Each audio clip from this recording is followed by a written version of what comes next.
te le mua i so ona seu ta filia le na o le fionga pa ia le tua ma le tala le lei la ua pele. Mua na wha poi la au tu vanu a wala o mai mo mai. O wai le ngafa tauri mai na e so mātou leo. Ai le suafa manu mālo no tātou ali whaola ma le pele o Yesu Keriso. Toi whaatalofa atu ai lona suafa. Talia ina mai o ele ua pele ina mo le whaawawina. O la tātou Paul Kalame whaalea nganga le nei. O le tala le lei e whaavavau. Tātou te mua i whaafteia le atua i lona alofa. E le o mawhaina ati atu le va ai lo sio manga. Ai ele tali tonunga o lo whaamanuia le atua e le ngata i lo soifua. A o mea uma lava i lo a inga. Po whea lava o lo e mai moa mai ai. To e talia ina mai oe ma le nganga fia tele. Ma lo tātou whaanaunau atu i le atua ma lana whaamanuianga. O le aia whaamanuia mai le whaawawina o la tātou Paul Kalame Masani. O le asa i o whaias tātou te talo. No mātou atua pa iae ma le sili ese. Tu maupea lava ia te oe ta mā le vi inga ma le whaanetanga ma le whaamanu. E whaavavau lava. E le aise e tasi e tatau mo no mea iai e nā o laua fio lava. A wā o oe na e ina mea uma i lo mate i sau ma lo poto ta mā. Whaatasi ai ma le whasia o oe o le tama i mā moe a o le i whaavaina le lalolangi. Mo le whaola tanga o mea uma lava na e whaia. Mātou whanau watu le tua mo lau whaamanuianga i lau a fionga o le a mātou fe whaasoa i ai. Ia whaamamalu mai lau a fio. Ia e whaamanuia mātou te siti atu so se tasi. Whaavanoa mai lona teimia mai moa. Ma mafuta mai ai i le foleina o lau a fionga. Ia iai lau file mu. Ia iai lau whaamanuianga. Ma ia iai alofa anga whaalelangi o lau lava fio. Whaamamalu lau upu pe atono lau ina. Ma ia vi ia oe whaavavau. O no lau lava suafa pele ua mātou wole. Ma vala au atu ai nei. Amene. Te whaawawina le nei o la tātou Paul Kalame lea na amataina ma o loo whaawawina pe lava. Lea o loo whaautuina lau o pele. O le tala le lei e whaavavau. O le alofa tu noa a toa ma le whaola tanga le atua. Ia whaatasi ai ma le awala e momoli na tuai to e whaafonga tasi mai. O le tala le lei e whaavavau. O le alofa tu noa a toa ma le whaola tanga a le atua. Whaatasi ai ma le awala e momoli i na tuai. O te fia whaatomua ina la tātou suenga o le nei whaiaso. I lau whaonga ina po lau au maia o se upu tāua lava se tasi. O le nei upu e wheso ta iatu lea e meise lava i le tūlanga o mea e toto ina i lau whanua po o le ele. A wae mawhaio na au mai ai se ata tāua mo i tātou i le nei tu aso. O le awala e momoli na ai e le ngata o le tala sili o le whaolatanga le atua. A o lona lofa tu noa i le awala tātou te momoli na atu ai. O le nei upu e falala pe mafuri atu lona winga i mea o lo o toto ina i le ele. Ai meise lava o la awe o ngā mo le fofonga tau mafa o tangata. O lea upu o e whaingoina i le whaperetania o le organic. O le organic. O mea ia e tutupu po o la awe toto ina i le ele. E natural lava. Pe ola lava la tou i le ola whanatura. E le ngata i lea o mea ia e toto ina i le ele. E le tau whaopopo ina i ai mea ia o lo ta ua o artificial chemicals. Po artificial fertilizers. E le tau whaopopo ina i ai. O te manatua taimi o te alu ai i le maketi suva o le atunu le ofiti. Mo le whaatawina o ni kapisi tu lau whaafonga mai. A o wanu watu o te wa ai i a fusi kapisi taungo fie ta i se furu 5 sene. A o lau wa ai i kapisi ia. E le o ni kapisi e ola ola. Pe la popoa na ua. E la iti lava tu lou ma wha au se o la tau fōringa i lau wa ai. A o fesili atu i le fai whaatoanga o loo whaatawina. Pe ai se ana mea e ni ai whaapea. Ona whai mai leo le tali because they are organic cabbages. E mafua ona whaapea nā. Ona o leitu ai ngā kāpisi le tā ua organic. A wā o tu ai ngā kāpisi e pe ona o tā ua. E whaale nā tura lava. E natural lo lato wola. Their development. E le ai foi ni mea e whao popoina i ai e artificial. E le moni. E le whamaoni o lato whoringa. So whape atu i a te oela uope le. I le tau amataina mālie o la tātou suenga o le nei foi. Aso. O le tala le nei e whaavavau, o le alofa tu no le tua, ma lana wha o la tanga, a toa male awala e avatu ai, na o na utoe fia wha manatu lava, e organic. Tusa lava po le a, o na whoringa, tusa foi po le a lewa ai, a tangata i ai, e le ngata i na organic, a natural foi. Boy, e ala ona natural pe whaale nā tura lava e le sui o na whoringa. Ona o le tala le nei na tape na sa o mai lava mai a ao le tua. Tamana tua whoringa o le tangata sa ili i le tua. Le au mai le tusi o Pesea Solomona. Le tamai tai lea na adwe sa ili le whaaola o Yesu. Ia le au mai le ata o le vā malana mana mea po o lana pele. Whai mai le tala nei tamai tai Pesea Solomona mua whai upe lima. O tau tama whawhine a Yerusalema. Aua tau te vaava ai mai i a te au. Ma tau mai la upuia. E uli au. Ae la le nei au. O le winga o le whamatalanga le tamai tai le nei. I le whale anganga. E uli au. A o lo au le nei. E le artificial. O lono winga e natural lava. E matangofia mamanaia. Whapea na umalava. Le awala e momoli nā tuai le tala le lei, ma le whaolatanga a le atua soifua, mo ona tangata e pele i a te ia. O le vaenga leo te mana e mori i eilau mai moanga, ma la tātou suenga whaale anganga i le neifo i aso, e matua awhe tau i le nei ma le upu lea o le organic. O le vaenga leo le tuspa ia, o lea o loo au mai ai a le atua i a mea i e taua o mea lofa, alona nganga pa ia. The gift of the Holy Spirit. Le tasi leo vaenga ta ua lava o te loa nai te manatua. A wa o mea lofa e le whaapito Moses. A o mea lofa le atua. Mo ona tangata manatua fo i oe so whaataitai atua. Mo sina teimi pupu. Le ese esenga o lau tāleni. Ma lau mea lofa whaale anganga. O lau tāleni. Wai hei lava tangata i ei tāleni e mafua mai o lātou tupuanga. E au mai le tua lau tāleni. E ala mai o mātua. I le aso na e whanau. Whaale tino mai ai. A o lau mea lofa whaale anganga la uopele. E au mai lava fo i le tua. Pei o lau tāleni, a e le ala mai o mātua, a e ala mai le nganga pa i o le tua, i le aso na e whanau fo winai. Pena e whanau whaale nganga mai ai. O lona winga, o le tāua le nā, o i o te manao e avatu i eilau mai moanga, i le amatanga. O le whaataunu ina o le upulea o le organic, e te maua, le lisi u umi o mea lofa, whaale nganga, a le nganga pa i o le tua. Roma e sifuru ma le lua, konito mua ma tā upu e sifuru ma le lua, au te whape atu, o le ale a whaina lisi na e lua, mo so o se kerisiano o whaatuatua i le tua, e ta tau lava o nei loa e le tangata, lana mea lofa e au nā tuai i le tua. A o le lisi leo te fia whaate paina i ai oe, o le lisi whaapitoa lava lea e te maua i le Efeso, ma tā upu e whai upu e sifuru tasi se furu ma le lua, ma le sifuru ma le tolu. Te sile fia o e la uoe. I le lisi lea, na o le lima lava mea lofa whaalea nganga o loo iai, o ni mea lofa whaapitoa tele. Ai a whai te tangai pe e te mai moa iai o se teimila tamai no whai tau ina atu lea. E te iloa ina ai la uope le.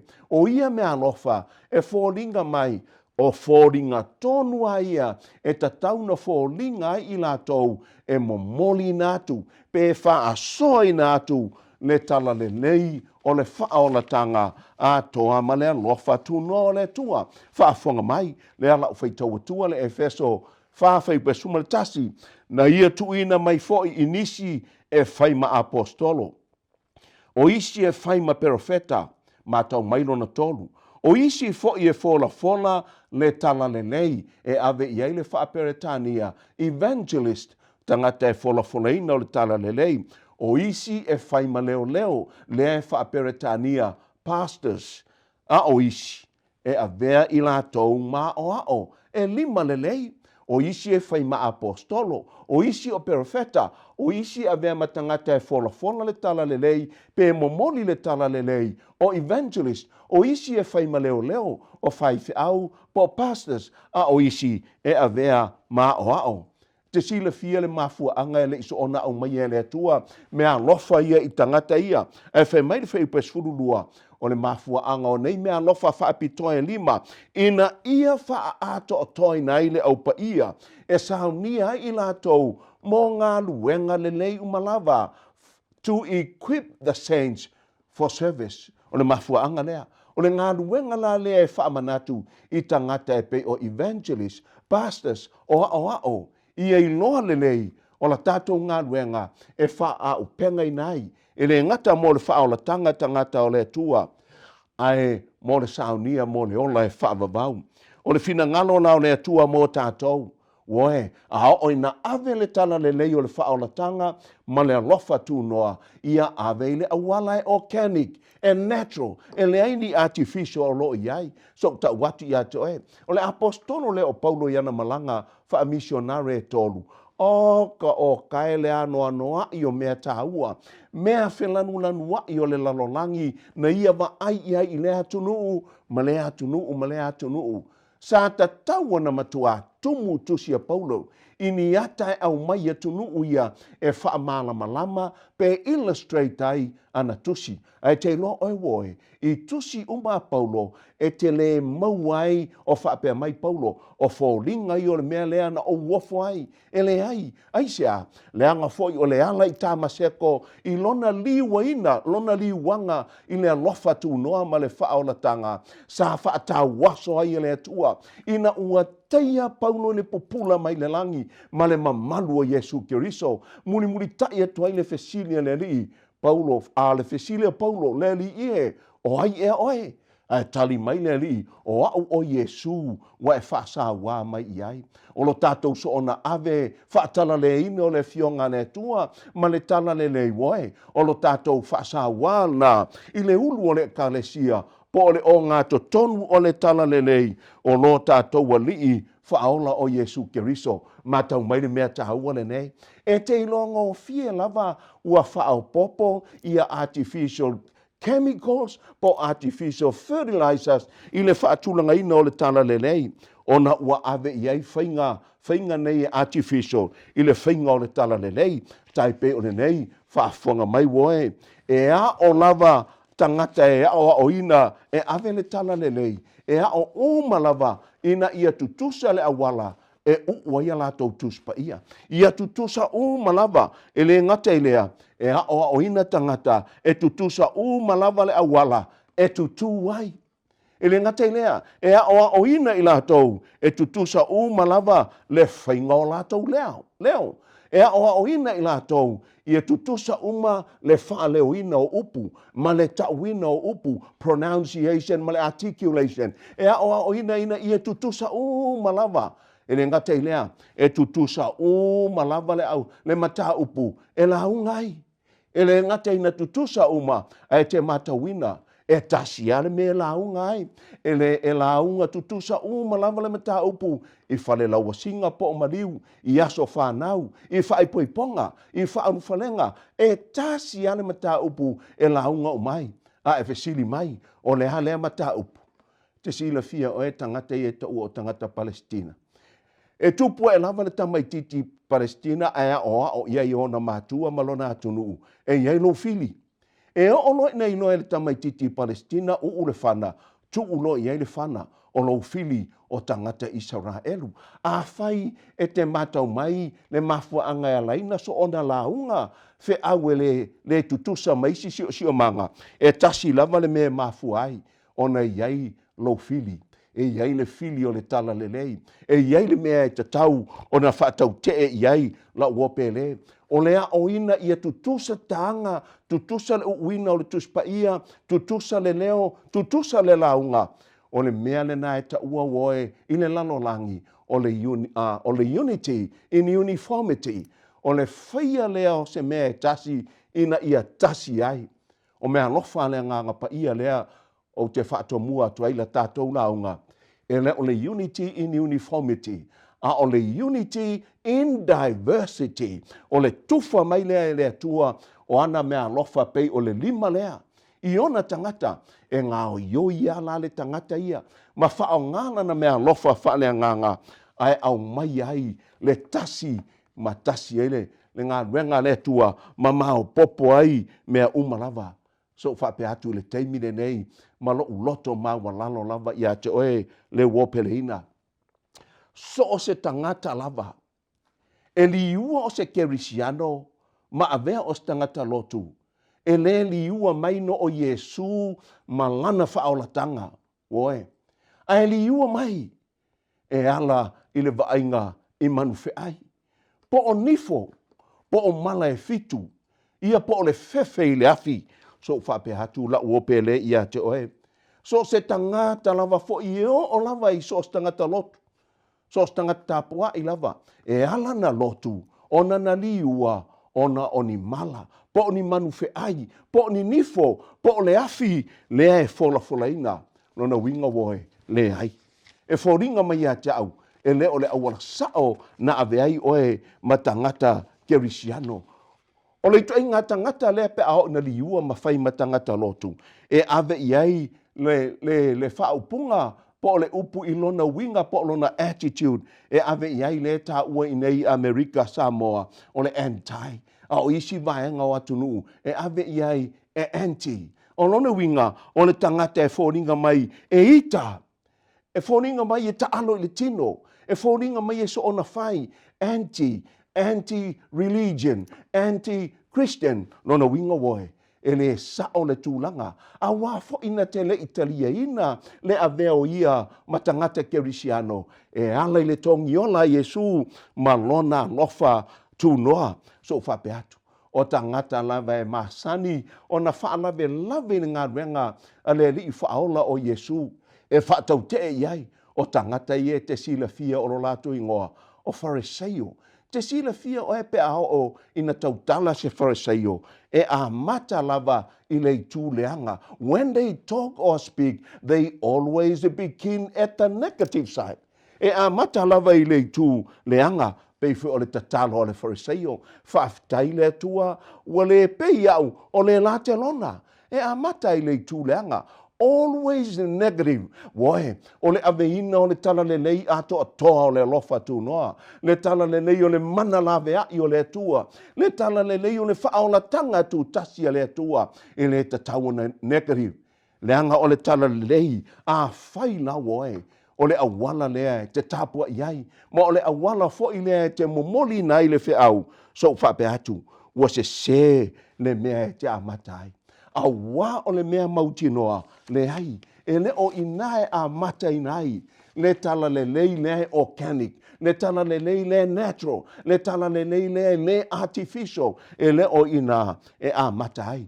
Whaafonga mai oe. I le wala aua Yesu o le lofa tu noa, o i e a mata ai. E sa o noa le awala e a mata ai woe, o isi mea umalawai otometi o na sao, pe a sao le awala i o le whate te inga lan nei ba te o sfultasi whai upe lua walu e o le tolu sfulu e le te tau whaamatala ine e te masani ai e tau loto e le au kerisiano peitai e le i matua i tuu i le no loto le amatanga o le wala au o le whaola tanga le li whaola whai upe lufulu walu whaafonga mai i outou o mai i a tau outou o e tinga ina ma mawhatia i awenga o au foi e malolo ai. That is the starting point. O inae a matai.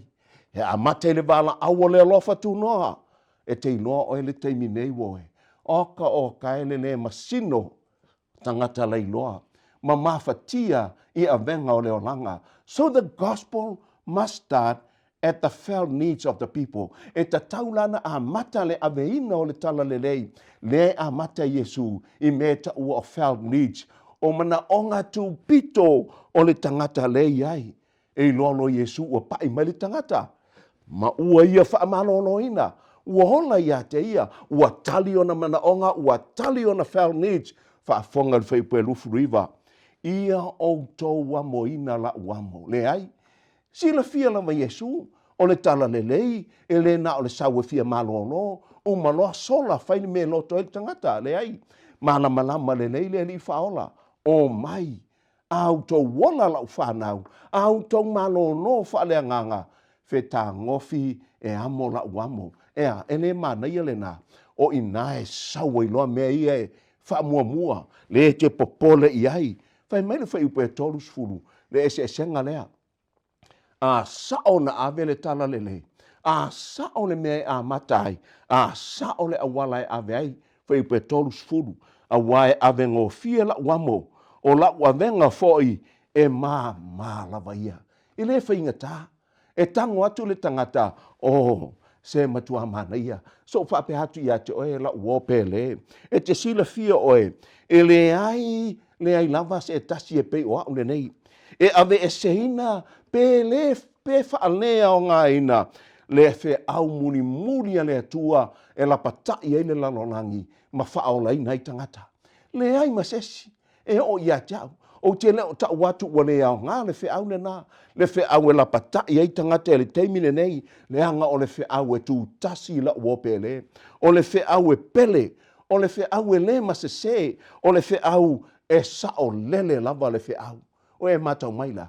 Le ai se sina te whaaleanga ina, pau wal whaalavelave, ua se le awala, ua ave nai, se whaapewhea, ua whaamua le taavale, luatu I tua le solfanua, ia e matau le mene nā, ua se le ave ina, ua ne sao, a o le tuspa ia, ma le whao la tanga, woe, it is very logic, e sao le neio na la asanga, maona I tue ave ai, e ala ufa solo atu I le tūrea. Le mafua anga tonu ale nei, e alai na le sao. Ma mua, ma se le aveina o le whiau o le tala le lei. Te fia wha te paina oe ini tusi se lua. Sa tātou whaongaina mua fo I se tasi teimi, I le polokalame le nei, o le tala o lo o tusi ai, e te maua lea I le lua Samuelu, ma tā upu e lufuru wha, whai upu mua. Ma tau mai pe a whai toe fia sila iai.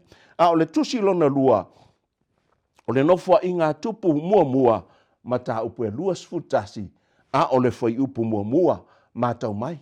E te maua I ma tā upu I e lua, e whoninga tu tusa lava. A e whisini mai, e whoninga tu tusa I lea, e tasi a le whe aula iai. Se teimio na e sila fia lea pēa e liliu iai. E tasi a fo I le ave whe aula iai. Ai matau mai lana e se senga. E lua awala o loo whao ngai nai le ave whe au. O le awala le atua, ma le awala satani. E te mahofa woe. Awa a e whaafafonga mai nei. Ona e sila fia lea. Oi, le tio a wha le tonu mea uma o le tala le leia le atua. Leanga e mo ia e tasi le whe au. Tasi le ave whe au. A e lua pao a ia I tua atu, lea ngā lulue mai, whaafonga mai I le atua. Lua Samuel mta upe lufu wha, whaipu mua, mātau mai ma le totoa woe o le atua lea. Ua to e tupu le toa sao Iova ia te I lātou, lea la o iai. Ona ia whaalu atu lea ia tā vita, ia te I lātou, o le atua lea. Ua to e tupu le toa sao le atua I lona nuu, o le awala la lea la ave ai whai meiloa. O na whaalu atu lea e lea tua o tā vita. O e loa le upu lea whaalu. Whai mai le whaaperetania. God moved David.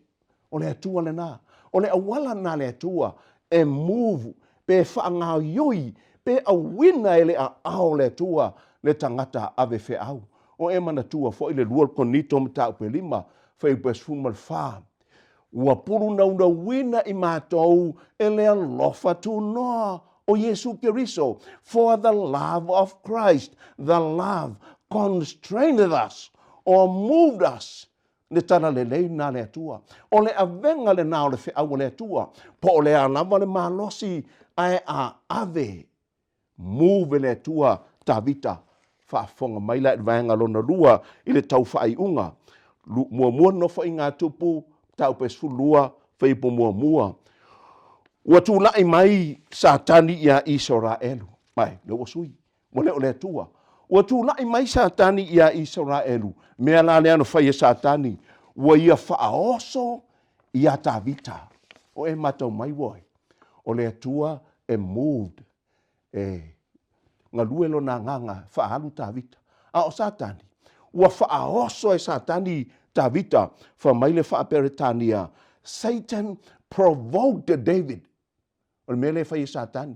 O le atua e move lo na nganga pa ia. A o Satani e provoked. Te sile fia oi woe le wingo le upu provoked. Provoked mean a strong, unwelcome emotion in someone. O le mele o provoked po le whaoso. O se langona wha le tangata e le mana ia. Ua tu wina i to tonu o se tangata. A o ina whaoso e Satani se emotion e ave le tala lelei. La uope le. E lei loanga tā e tangata o na fōlinga. A wā a whaoso e Satani. Matau mai le me tupu. E whatangofi atu tangata e si le avenga Yesu. Oh, e mamafa tū le avenga Yesu. E feitai ai. E ino ai. E le fia fei ai. Po le alava lau ava avau ma lau leo a. Ma le mamafa au upu ma lau tau whaafefe. A si e tangata le avenga Yesu. E mamafa tū lava la tau te le talieina. Te wha umatu le manatu nenei. Aisea, wale avea Yesu o le i'o. O le root o le whaolatanga. Wa avea isi mea i e pisa hoi nei. Wa avea ma root. A wana ona avea Yesu o le fruit o le whaolatanga. So tu e whaapea tasi atu ma le loto mawalalo woe ia te oe. O Yesu lava ia o le root le na. O le i o le na o lo tātou whaolatanga. E le o sesi a mea pe onu whai mai e wheso e rua whai ue vanu ma le iwa. O le alofa tu noa o le atua. Ua whaola i na i tātou uma. E le mai a te i tātou fo i lea.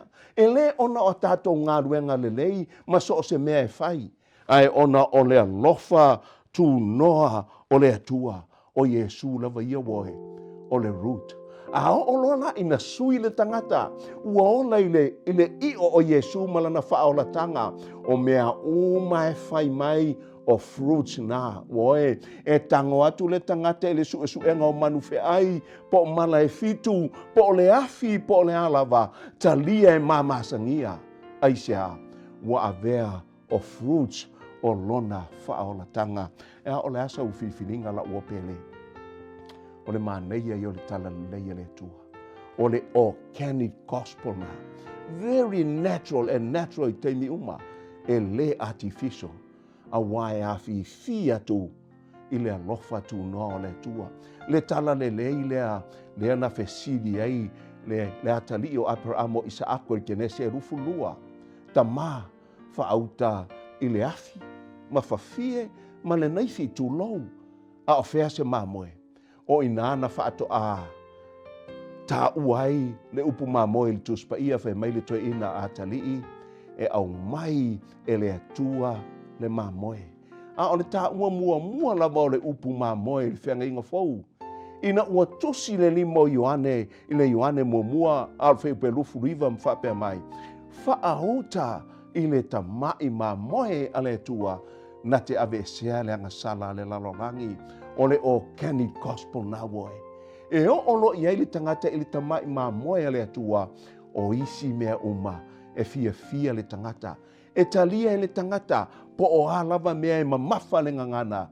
E talia le anga wana talia ina le soifua o le tamai mamoe le atua. Manui e tele lau mai mo mai se i tātou talo. Whaaftai le atua. E se lava le tele o lo walofa tama. E manino tele lo finangalo e whaingo fie.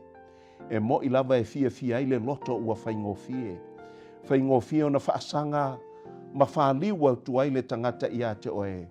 manau e muli o tūlanga a ao, ma whaia lo fina ngalo.